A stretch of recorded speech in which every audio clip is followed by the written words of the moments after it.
ओम नमो भगवते वासुदेवाय नमः। भक्तजनों, आप सभी को योगिनी एकादशी की हार्दिक शुभकामनाएं। आज हम श्रवण करेंगे योगिनी एकादशी व्रत कथा। तो प्रेम से बोलेंगे श्री हरि भगवान विष्णु की जय, माता लक्ष्मी की जय। योगिनी एकादशी का व्रत आषाढ़ मास के कृष्ण पक्ष के 11वीं तिथि को रखा जाता है और यह तिथि आज है। योगिनी एकादशी का व्रत करने से आपके कई जन्मों के पाप का अंत होता है और आपको परम पुण्य की प्राप्ति होती है। एकादशी के व्रत को करने वाले लोगों के लिए पूजा पाठ करने के साथ ही व्रत कथा का पाठ करना अनिवार्य होता है। इसको करने के बाद आपको योगिनी एकादशी के व्रत का संपूर्ण फल प्राप्त होता है। भक्तजनों, चलिए श्रवण करते हैं। युधिष्ठिर ने पूछा, वासुदेव, आषाढ़ मास के कृष्ण पक्ष की जो एकादशी है उसका नाम क्या है? कृपया उसका वर्णन कीजिए। भगवान श्री कृष्ण बोले, आषाढ़ कृष्ण पक्ष की एकादशी का नाम योगिनी एकादशी है। यह बड़े बड़े पापों को नाश करने वाली है। संसार सागर में डूबे हुए प्राणियों के लिए यह सनातन नौका के समान है। तीनों लोकों में यह सारभूत व्रत है। अलकापुरी में राजाधिराज कुबेर रहते थे।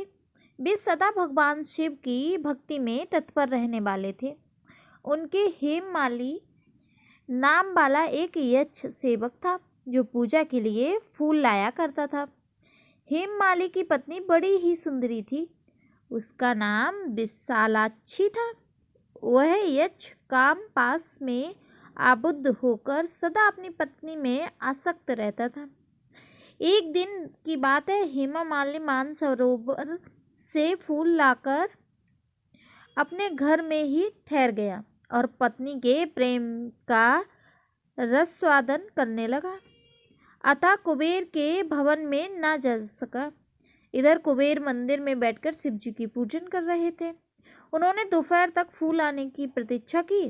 जब पूजा का समय व्यतीत हो गया तो यक्षराज ने कुपित होकर सेवकों से पूछा, यक्षो, दुरात्मा हेममालिनी क्यों नहीं आया? इस बात का पता तो लगाओ। यक्ष ने कहा, राजन, वह तो पत्नी की कामना में आसक्त हो अपनी इच्छा के अनुसार घर में ही रमण कर रहा है। कुबेर ने तुरंत ही अपने सेवकों को भेजकर उस हेममालिनी को अपने समक्ष बुलाया। हेममालिनी भय से आकुल होकर तुरंत ही कुबेर महाराज के सामने उपस्थित हो गया। उसे देखकर कुबेर की आंखें क्रोध से लाल हो गई। वे बोले, ओ पापी, ओ दुष्ट, ओ दुराचारी, तूने भगवान की अवहेलना की है।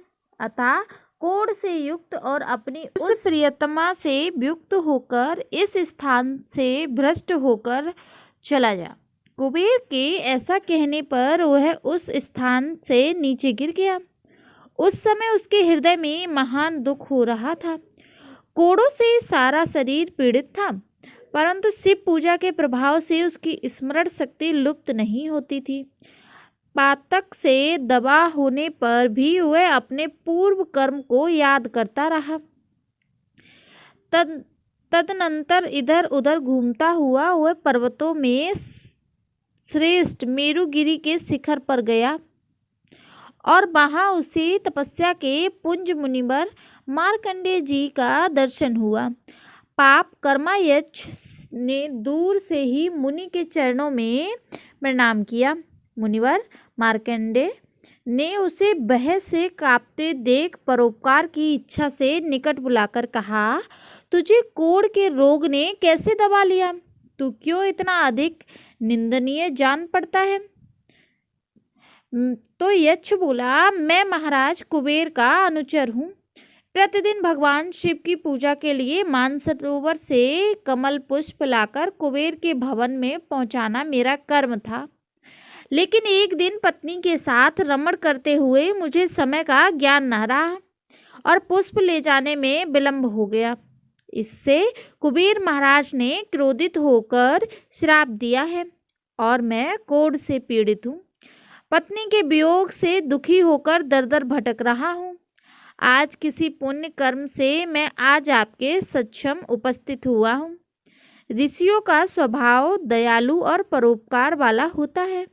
सो हे महात्मन, आप ही मुझ अभागे को कर्तव्य का बोध कराते हुए पाप से मुक्ति का कोई उपाय बताएं। मार्कंडेय जी ने कहा, तुमने यह सच्ची बात कही है, असत्य भाषण नहीं किया, इसलिए मैं तुम्हें कल्याणप्रद व्रत का उपदेश देता हूँ। तुम आषाढ़ के कृष्ण पक्ष की योगिनी एकादशी का व्रत करो। इस व्रत के पुण्य से तुम्हारी कोढ़ निश्चय ही दूर हो जाएगी। भगवान श्री कृष्ण कहते हैं, ऋषि के ऐसे वचन सुनकर हेममाली दंड की भक्ति भांति मुनि के चरणों में पड़ गया। मुनि ने उसे उठाया, इससे उसको बड़ा हर्ष हुआ। मार्कंडेय जी के उपदेश से उसने योगिनी एकादशी का व्रत किया, जिससे उसके शरीर की कोढ़ दूर हो गई। मुनि के कथानुसार उस उत्तम व्रत का अनुष्ठान करने पर वह हेममाली पूर्ण सुखी हो गया। नृपश्रेष्ठ, यह योगिनी व्रत ऐसा ही बताया गया है।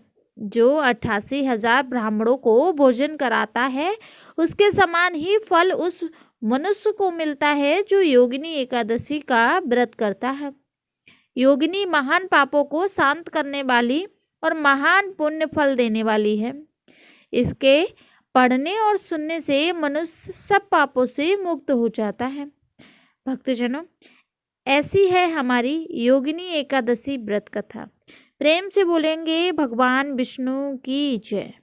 भक्तजनों, हिंदू पंचांग के अनुसार आषाढ़ माह के कृष्ण पक्ष की एकादशी तिथि 21 जून को सुबह 7:18 पर शुरू होगी और 22 जून को 4:27 तक रहेगी। ऐसे में यह व्रत 21 जून यानी आज रखा जाएगा। हिंदू धर्म में एकादशी का विशेष महत्व है। एकादशी का व्रत हर मास 2 बार किया जाता है। भगवान विष्णु को प्रसन्न करने और उनका आशीर्वाद प्राप्त करने के लिए एकादशी के व्रत को बहुत ही शुभ माना जाता है। हिंदू पंचांग के अनुसार हर मास कृष्ण और शुक्ल पक्ष को एकादशी का व्रत रखने का विधान है। आषाढ़ कृष्ण पक्ष की एकादशी को योगिनी एकादशी कहा जाता है। मान्यता है कि योगिनी एकादशी का व्रत पूजन करने वाले जातक को सभी सुखों की प्राप्ति और पापों का नाश होता है। ऐसे आपको अगर योगिनी एकादशी व्रत रखना है तो आप इस पूजा विधि से योगिनी एकादशी व्रत कर सकते हैं। क्या है विधि, चलिए जानते हैं। भक्तजनों, योगिनी एकादशी व्रत का व्रत रखने से समस्त पापों का नष्ट हो जाता है। साथ ही मृत्यु के बाद व्यक्ति को भगवान विष्णु के चरणों में स्थान मिलता है। इस व्रत को करने वाले लोगों को यमदूत के बजाय देवदूत आते हैं और स्वर्ग ले जाते हैं। माना जाता है कि इस एक एकादशी व्रत करने से 88,000 ब्राह्मणों को भोजन कराने जैसा पुण्य फल मिलता है। योगिनी एकादशी 2025 में पारण का समय क्या है, ये भी आप जान लीजिए। एकादशी व्रत का पारण द्वादशी तिथि को करना चाहिए। आप आषाढ़ एकादशी का पारण 22 जून को दोपहर 1:47 से 4:35 तक पारण कर सकते हैं। चलिए अब हम जानते हैं पूजन विधि। योगिनी एकादशी के दिन सुबह जल्दी उठकर स्नान करें और भगवान विष्णु की प्रतिमा और माता लक्ष्मी की पूजा अर्चना करें। भगवान को फल फूल अर्पित करें, धूप दीप जलाकर आरती करें और कथा व्रत श्रवण करें या पाठ करें। अपनी मनोकामना मांगे। पूजा के बाद योगिनी एकादशी की कथा पढ़कर सभी में प्रसाद वितरण करें, आरती करें। योगिनी एकादशी के दिन दान क्या करना चाहिए, चलिए जानते हैं। हिंदू धर्म में एकादशी पर दान करने का विशेष महत्व है। इस दिन मंदिर या गरीब लोगों को अन्य धन और कपड़े आदि चीजें दान करने से माँ लक्ष्मी प्रसन्न होती हैं। मान्यता के अनुसार इन चीजों को दान करने से व्यक्ति को धन और सुख समृद्धि प्राप्ति होती है। ऐसे हैं हमारे भगवान विष्णु। अगर आप सच्चे मन से व्रत रखते हैं अथवा कथा श्रवण करते हैं तो भगवान श्री हरि और माता लक्ष्मी का आशीर्वाद सदैव आप पर बना रहता है। एकादशी के दिन भूलकर भी तुलसी के क्यारे में जल अर्पित ना करें। क्योंकि माँ तुलसी श्री हरि के लिए निर्जला व्रत रखती हैं। ऐसे में इस पाप के भागीदार ना बने। हो सके तो तुलसी के क्यारे में प्रदोष काल में एक दीपक अवश्य लगाएं। ओम जय जगदीश हरे, स्वामी जय जगदीश हरे। भक्त जनों के संकट, दास जनों के संकट क्षण में दूर करे। ओम जय जगदीश हरे। जो ध्यावे फल पावे, दुख विन से मन का। स्वामी दुख विन से मन का, सुख संपत्ति घर आवे, कष्ट मिटे तन का। ओम जय जगदीश हरे। माते पिता तुम मेरे, शरण गहूँ मैं किसकी। स्वामी शरण गहूँ मैं किसकी। तुम बिन और न दूजा, प्रभु बिन और न दूजा। आस करूँ मैं किसकी। ओम जय जगदीश हरे। तुम पूर्ण परमात्मा, तुम अंतर्यामी। स्वामी तुम अंतर्यामी। पार ब्रह्म परमेश्वर, तुम सबके स्वामी। ओम जय जगदीश हरे। तुम करुणा के सागर, तुम पालन करता।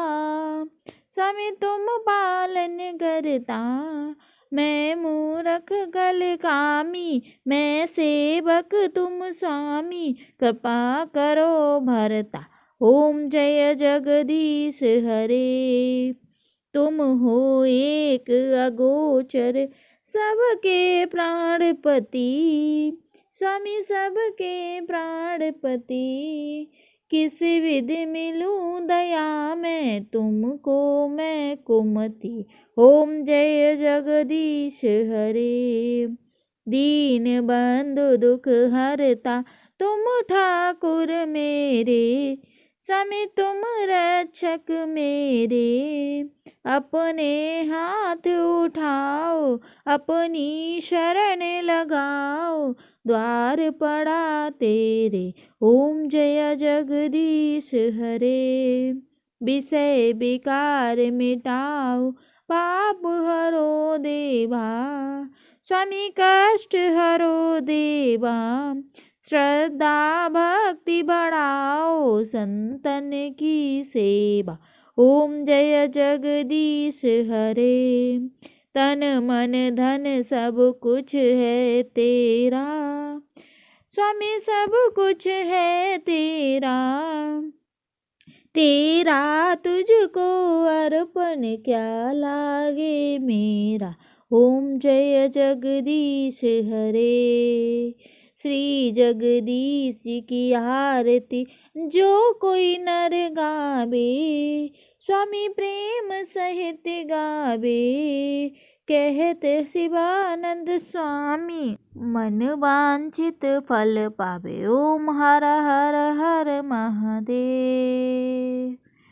गोपाला गोपाला गोपाला, गोपाला गोपाला गोपाला, गोपाला गोपाला गोपाला। बोलो गोपाला गोपाला गोपाला। राधे राधे।